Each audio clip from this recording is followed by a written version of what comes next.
My name's Jeff Johnson. I'm going to be going through the presentation. I'm going to be going through just a couple of slides just to give you, as Dave said, just a little bit of background about who Kudos Solutions are, what we do as a company, and then again, I'm going to go and sort of demonstrate the two modules of Preactor that we're going to look at today, which is the planning module, which is Preactor AP, and the scheduling module, which is Preactor AS. And again, I'm going to do a live demonstration of each one, so I'll get part of the way through the slides, and then I'll drop out the slide deck, and I'll go straight into the live product. So, as they say, without further ado, I shall sort of move on. So what we've got here, so an agenda, like you say, just a brief introduction of Kudos and who we are, how long we've been doing this. Again, our expertise, so where our specialisation is within the sort of Preactor community, and then just a very sort of brief overview about what we see the difference between planning and scheduling, and how it's termed within Preactor as well. So there's a clear differentiator between what we would class as planning and what we would class as scheduling. And then again, as we can see there, we've got a live demonstration of the planning tool and then the scheduling tool, and then we've saved a little bit of time at the end for any questions if there are any. Okay, so a quick sort of timeline on Kudos Solutions. Kudos Solutions sort of founded 1990. We became a Preactor reseller in 1994, and so we were one of the first Preactor resellers as that was sort of product as it was introduced then. And we've been doing and working with Preactor since 1994, and Preactor is all we do. So we don't sell any other products. We do work around Preactor, hence the reason of the relationship with Dave and Achieva is that is how we sort of set up our business. Again, we're the tier 1 reseller of Preactor in the UK, and as we can see from there, we've had success over the last few years of actually sort of planning and customer retention as well. Preactor as a tool is a global product. It's in, I think it's about 35 languages. It's sold all over the world. Its install base isn't just a UK product. It was primarily there to start with, but it has grown all over the world. You've got more than 5,000 companies use it around the world in sort of every different sector of sort of manufacturing. And I think since the product was purchased by Siemens in June 2013, there'd been over 10,000 licenses sold. So it's a product with a big footprint and a big footprint globally as well.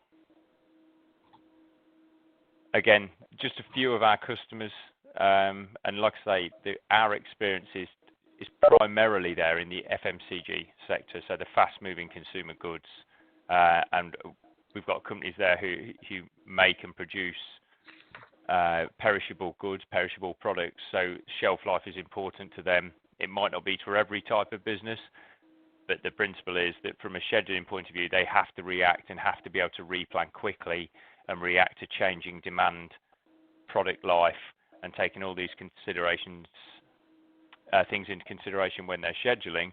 They're finding Preactor is the ideal tool to do this. Okay, so without teaching people how to suck eggs, hopefully on the call, is what the difference then we see between planning and scheduling within Preactor. What we're saying is planning is what to make and when to make it, how much to make it, and where. So we're sort of we're looking at a high level calculation from a planning perspective. We're making it in bucket based calculation rather than it being a finite. So buckets being, we're going to make it this week, I want to make it, or today I want to make it, rather than saying at 5 o'clock in the afternoon I'm going to be scheduling this product. And that's where we see the difference between planning and scheduling.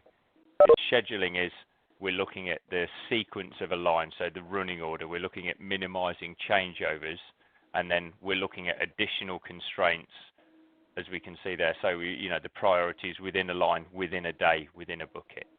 And so we're doing that sort of process flow. And again, we can look at there as constraints sort of, people and sort of tooling, labor, etc., and process delays between operational sequences. So there's a key differentiator there between what we see as planning and what we see as scheduling. And again, as I go through the product, we'll be able to see then how those differences then equate to what the results are that it's giving us. Okay, so just a very brief overview of what I'm going to go through in the planning demonstration. I'm going to go through how Preactor picks up the data, where the information comes from, what it will need to drive it. So opening stock information, product demand, and product parameters that allow us to do the calculation. We're also then going to show how the MPS, so the master production schedule of how much you need to make in each bucket, is calculated, how that's automatically done. We're going to be able to see that against a rough cut capacity planning, which again is based on the bucket size, and then how our demand is going to change against the existing plan and what effect that has on the plan that we maybe committed yesterday, last week, the day before, whatever the planning cycle is. But we're going to look at how Preactor is able to see that from a planning by exception process. And also we're going to be able to look at any at-risk stock we can see within the board. So I'm just going to show you how the standard processes we've got in Preactor are able to work through these different sort of cycles, what we see as the planner's sort of daily cycles they're going through. So I'm going to drop out of the slideshow presentation now and drop directly into the live product and walk through it that way.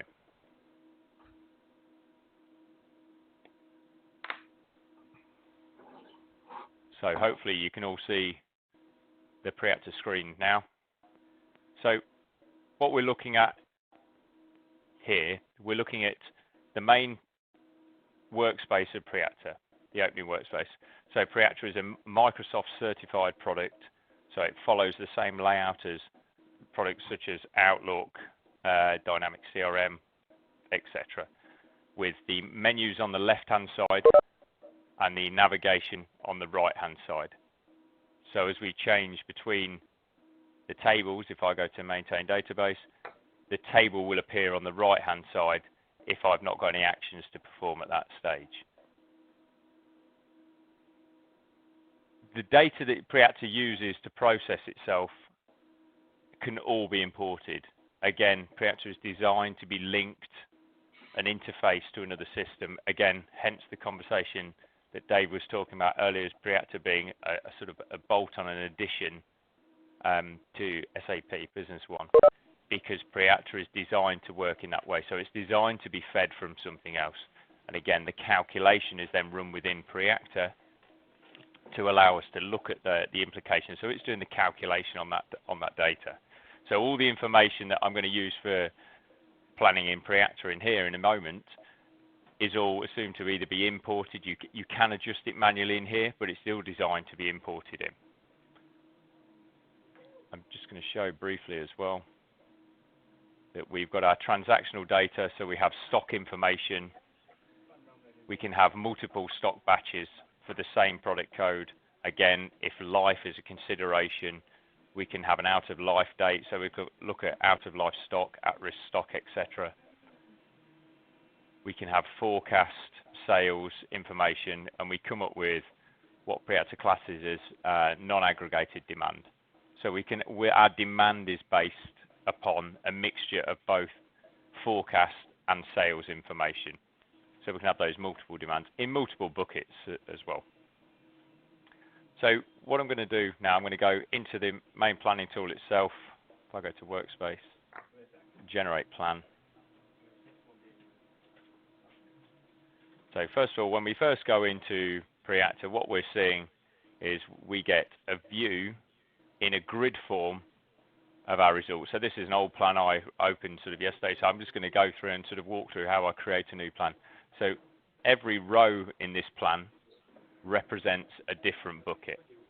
and if I go to my settings, set planning horizon, I've used a custom date here, so I've defaulted the date. But I'm going to plan in days in this instance.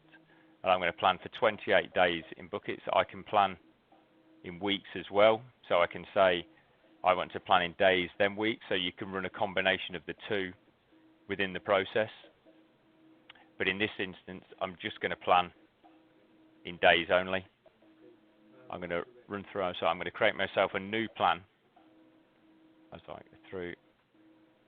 And what it's going to say, so first of all, the process has created me a new plan with just empty buckets. So it's not imported me any of my stock I've got no demand. I'm then able to calculate my stock.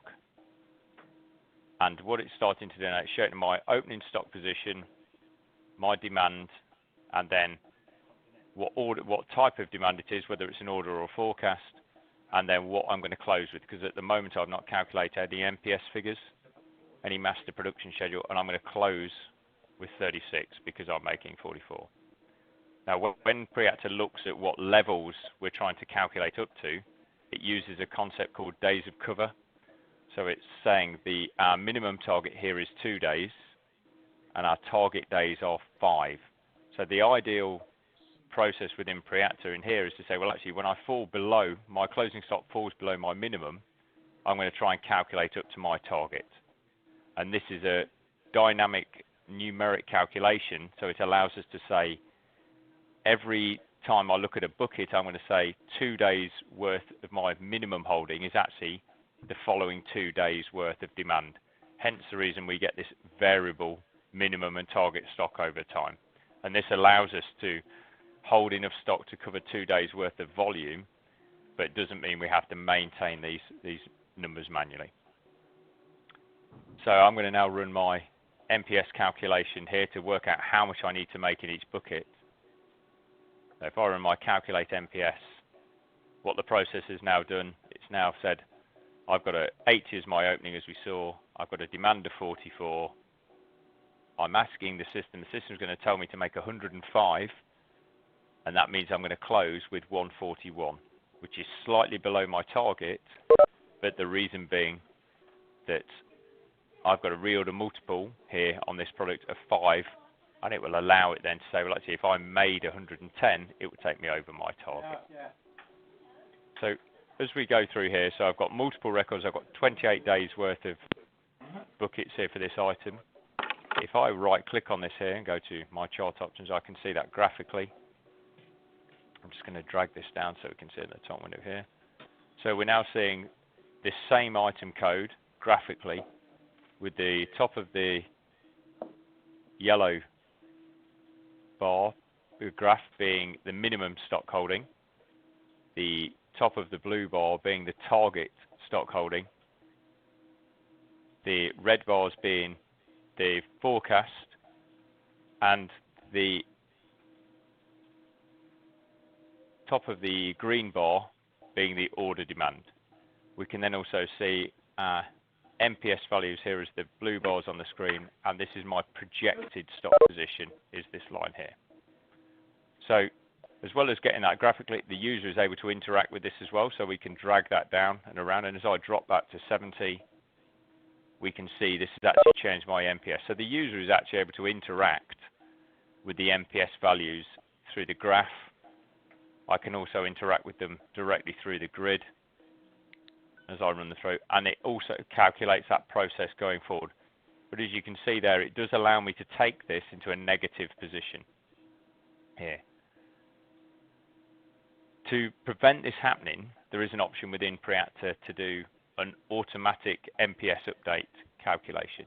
So if I select this one and I now drag the bars and drop that there, Preactor is going to calculate going forwards how much I need to make.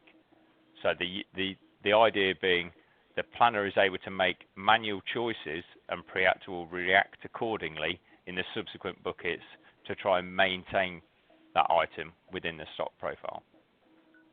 Okay, so if I just switch that off, I'm just going to recalculate this again.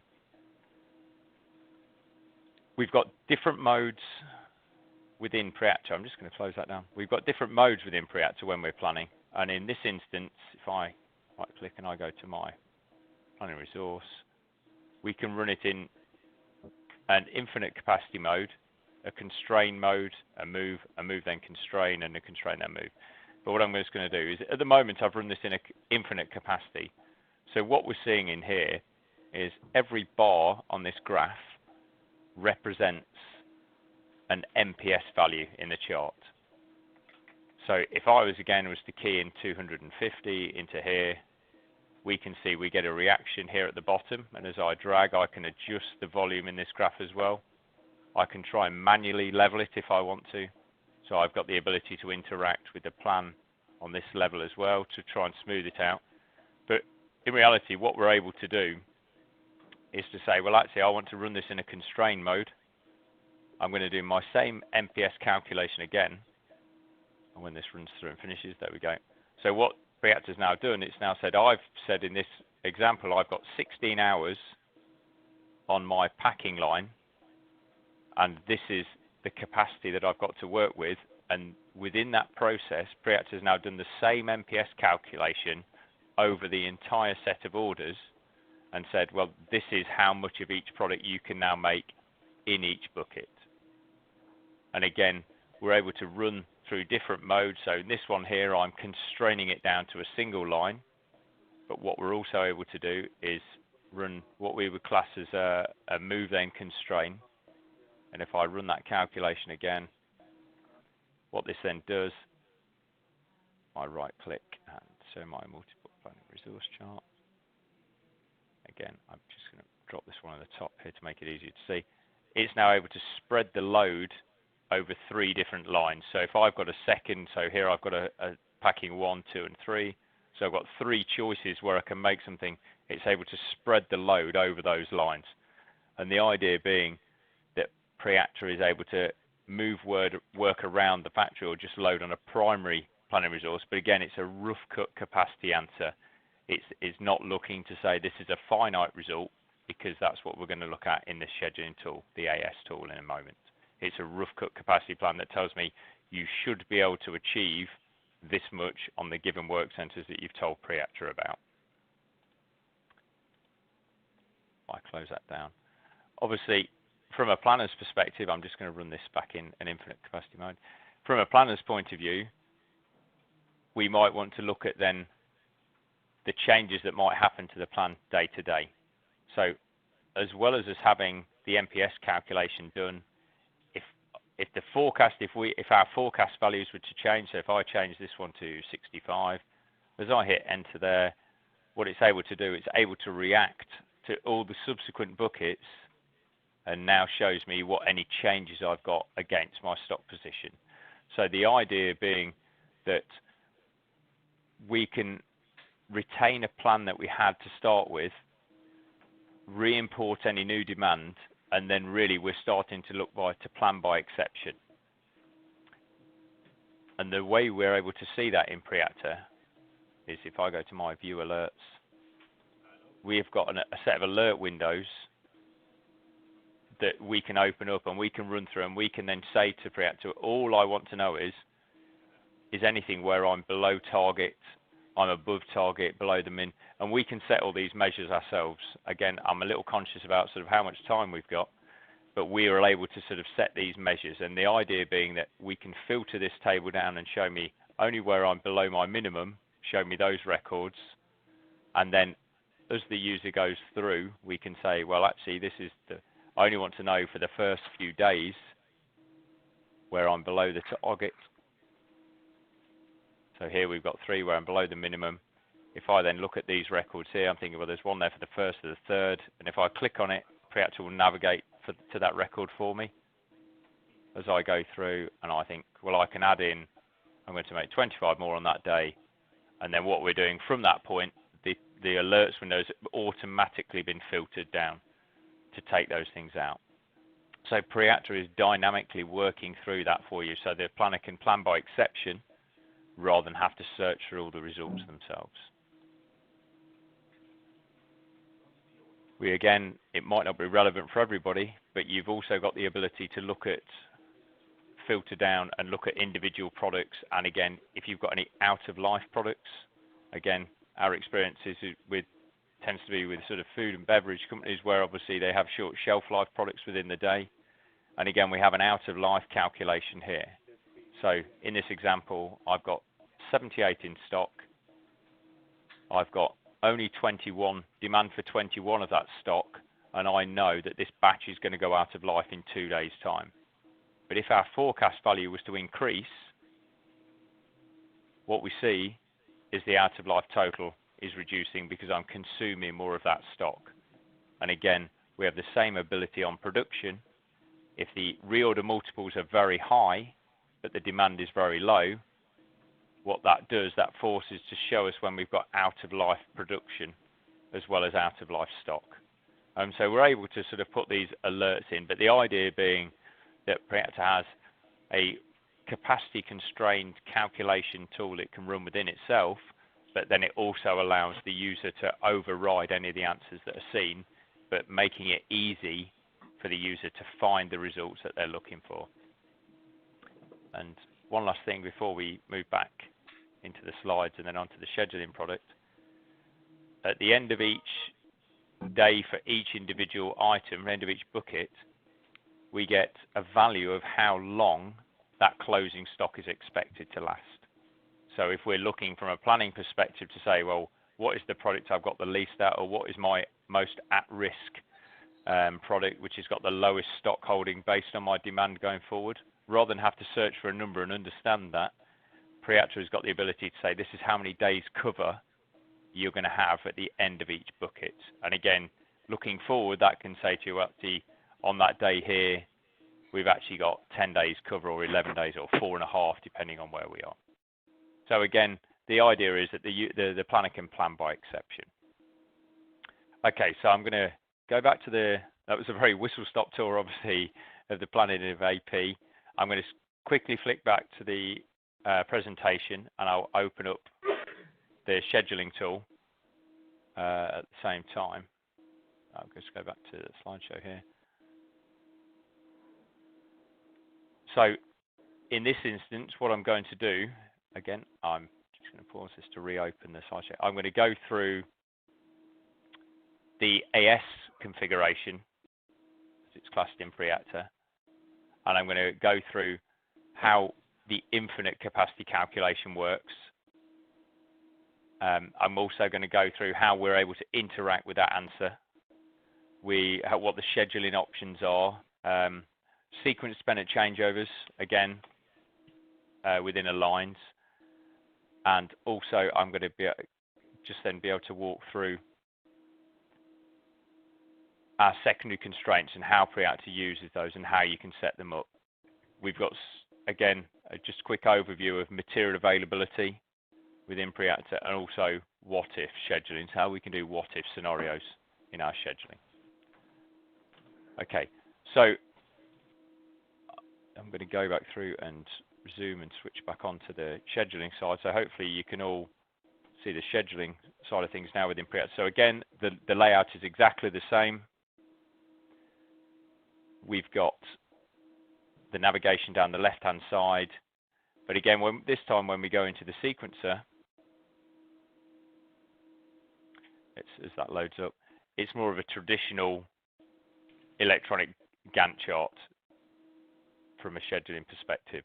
So we have time running across the top here, and our work centers down the left-hand side. We've got areas in white here, which is the available time on a line, and we've got some areas in grey here and yellow, which show to us the different shift patterns that we can have on the lines. And here at the bottom, we've got our unscheduled operations that allow us to see all the orders, all the MPS values that we created in Preactor AP. We've now got those in the Preactor AS, and we're going to go through now and see how we load them onto the board. But remember, when we're looking at this in finite mode, not a rough cut capacity mode now. So I'm just going to load on, first of all, I'm just going to load on my finished products. And when it runs through here. So what we're seeing is, again, I've got 3 packing lines again, the same as I had in the AP demonstration. But this time, I'm actually running across a finite resource. Each one of these coloured blocks then represents an operation within the schedule. I can click and drag and interact with these. If I take it to a work centre where I've got no routing information for it, it gives me the little no entry sign. As I drag between the work centres, you can see the jobs getting longer and shorter depending on the run rate that we've got assigned to the line. So we can have different run rates for different lines for different products. We can see here as well that we gain a gap on the line. And what we're seeing here is we've got a secondary constraint against these three lines that tell me that I've only got a certain number of people that can run these lines at any one time. So as I drag and drop, if I think, well, I can put a job into that gap because that easily fits there, as I drop that, we get a message appear to say, I've actually broken one of my secondary constraints. Do I want to continue? Yes, I do. Do we want to undo? No, we don't. So we can break those secondary constraints by manually overriding them, but they're there as a guide for Preactor to say, well, actually, I don't want you to use more than 21 people within this period of time. And we can also see that graphically. So if I go back to my plots window and open that up, I'm just going to zoom in on this scale here and drag it at the top again. So I can choose my sort of screen layout within Preactor. And what we're seeing in here, let's click down one here.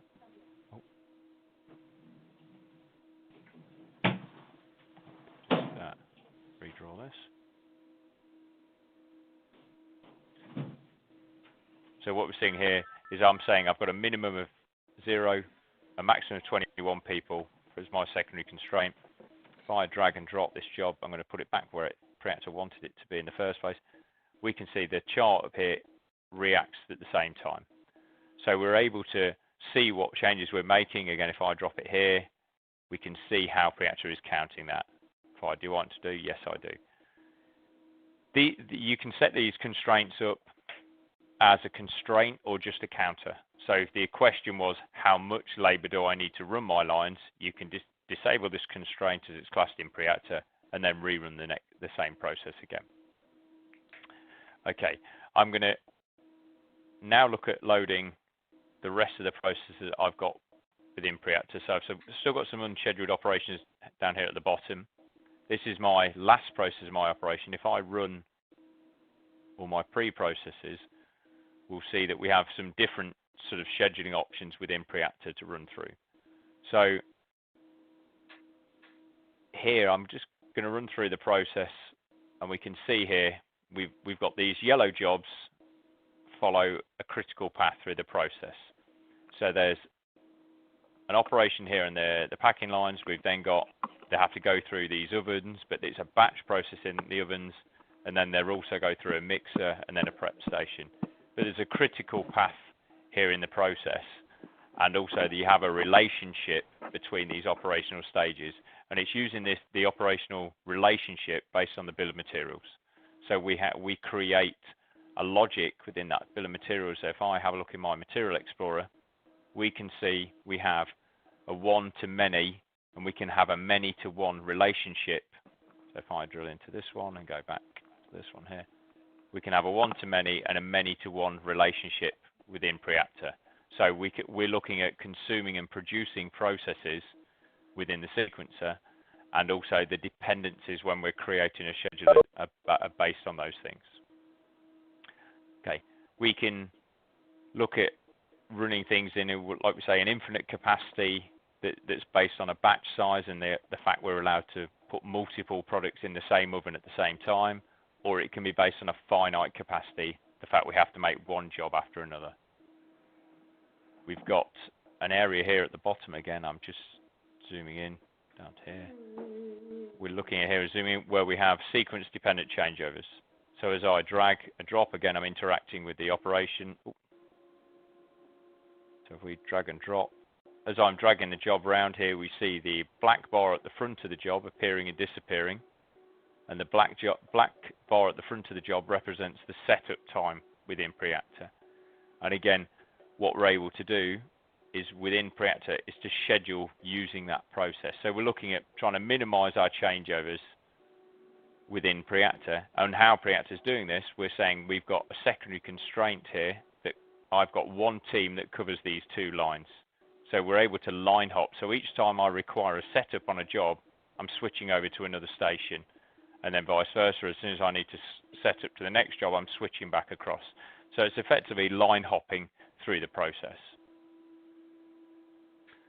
We've also got the ability to feed batch a sync one-to-many relationship again here. If I just quickly go into Material Explorer, we've got one batch here which is being consumed by multiple processes, and we're able to feed that through batches throughout the process stage. So we can see here we've got a grading station here, goes into mixers, and we're able to drop these batches through.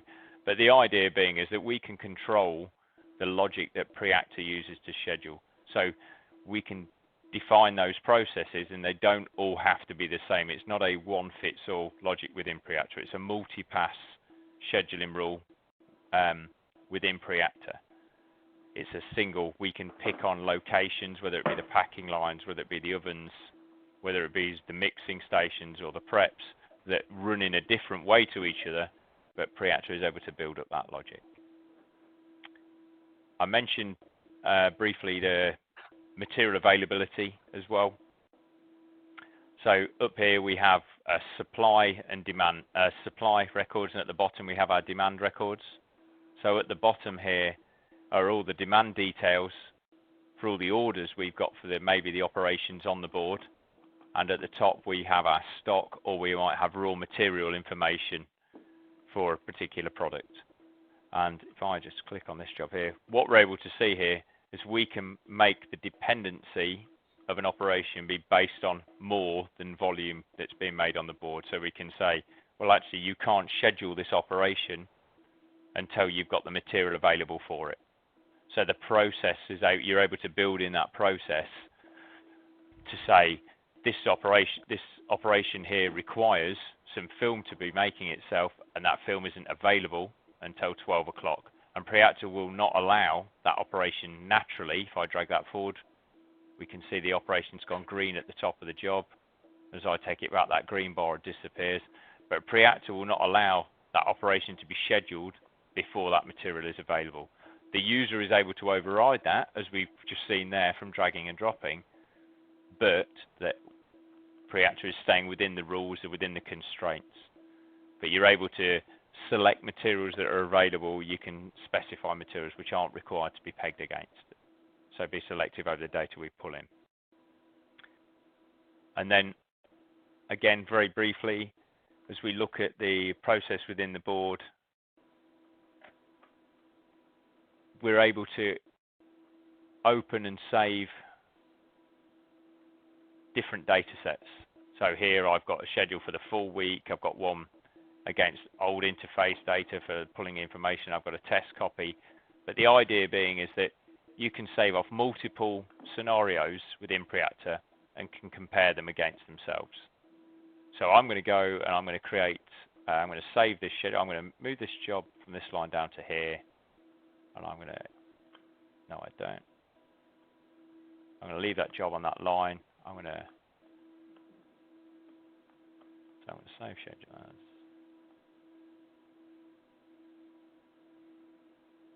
So I've saved that schedule in a different order. And what I'm now going to do, I'm now going to look at undoing that process. And I'm going to go back and I'm going to compare my two schedules against each other. So I can either go back and I can reopen a different schedule. So I'll say, well, actually, I'm going to go back. I'm going to start again. I'm going to run that process and run the next process as well.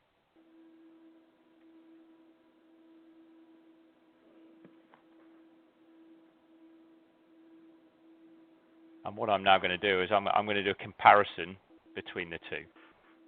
So I can go to my trace window here. I'm just going to change the axes that it displays on, because we can trace by order number, or we can trace by, I'm just going to trace by resource here because it's easy to see. And again, I'm going to look down here at this packing line, because this is the only one I changed.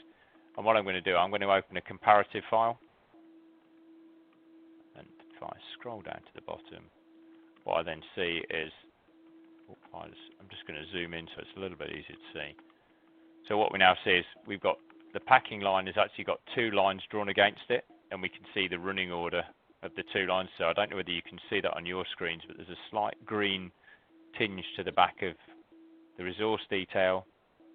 And then here we're seeing I've got my second schedule, so I'm saying it's at the top here, it's schedule versus my test copy, and here I've got a gap on my test copy line where I move this product across. So we can do a comparison between the 2 schedules and then make a decision over which one we want to go with. And the decision may well be based on, well, what was the utilization of each schedule. So what we're able to do, we can look at data in utilization mode. And again, what I'm going to do, I'm just going to change my bucket settings. So again, excuse me while I just lay my screen out because it makes it a bit easier to see. And again, I'm just going to scroll down the window at the top. So here I've got my finished product line and my 3 packing lines here at the top. And this represents the 3 packing lines here. And this is done in an 8-hour window. And what it's saying in here is that my packing line is 95% utilized for this first half of the shift, with 5% being change over time. If I click on it, it gives me that information, and I've got 0 time idle. But if I was to drag and drop one of the jobs out of that line and drop it there, what we then see is that my packing line efficiency is now changed. And we can see I'm only 75% utilized, with, again, less than 5% being, and I'm 20% idle. And Preactor is going to do this calculation as you run through. So again, if we were to drag and drop and readjust, I'm going to break obviously a few secondary constraints. But as I'm doing that, it's showing me my line efficiency. But it's also showing me for the group as well. So again, if I just undo, we've still got 23% of the group, which is unavailable time, which is obviously these spaces here in this first 8-hour period. So the idea being is that Preactor is trying to give us the ability to measure our utilization on a line and to see that dynamically as we're dragging around as well. And again, the same with the planning tool, that Preactor is designed to be an interactive answer. So Preactor will give you a schedule based on the criteria you give it, and then allow you to interact with that result going forward. Okay, if I just go back to our presentation now.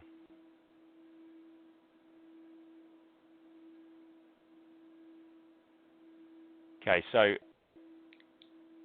the way that we work at Kudos is that I suppose we understand that you know your scheduling problem, your problems better than we do. So with Preactor, we're looking with a tool that enables us to give you the clarity over what that problem is, and then how best can we solve it with Preactor. So we're always happy to work with people to understand how they're doing and what the difficulties are, rather than you coming in with a solution and saying this is how it has to work. Preactor is designed to be tailored to the actual problems that you've got from a scheduling point of view. Okay, so thank you very much for listening, if there's anybody still listening. And I think, Dave, you? Yeah, thanks for that, Jeff. I think, yeah, I think you're right there. I mean, not all companies are the same, and I think that's the power of this is that it is a best of breed product, and that's why we put it on the top of SAP Business One, because there's no point in trying to reinvent the wheel. You know, I think it's sort of flexible, it's powerful. The rules in it are very good and sort of out of the box. If it's set up correctly, and you take the approach of actually designing it to solve the scheduling problems within a business, then you get a very good result, you know, out of the box. But given the the planners the ability to have that manual interaction and move things around. I think that's, at the end of the day, that's that's what they want to see. So I think that's all software-wise we were going to show today.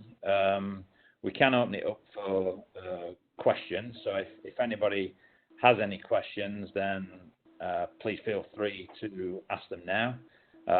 Our email addresses are on that sort of final slide there, so we'd be happy to take questions via email as well if you would like. But if anybody's got any questions, then yeah, sure, fire them in, and now we'd be happy to answer.